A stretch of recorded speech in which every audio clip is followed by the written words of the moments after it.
Ito mga biyan, panoorin niyo po ito, ang cave na ito, o lagusan. Kakaibang lagusan po ito kasi ang bato parang akala mo na sa loob ka ng shell ng suso. Ang galing. Ang galing ng klaseng stone. Ang ganda ng ang ganda ng pagka-design. Akala mo talaga man-made, pero ito ay natural. Ang galing. Dami naman masyal dito. Lagusan po ito ng may daanan din ng tubig. May mga yellow pa.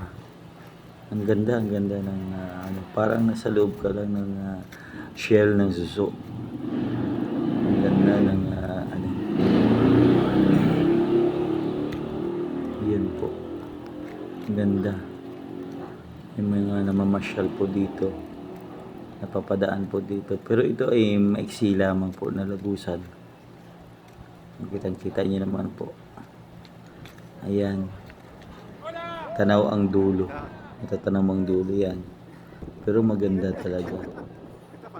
Ayan. Ang ganda sa gitna ng disyerto. Mayroong ganito sa gitna ng disyerto. Saan ka pa? Kitang-kita mo naman disyerto sa labas.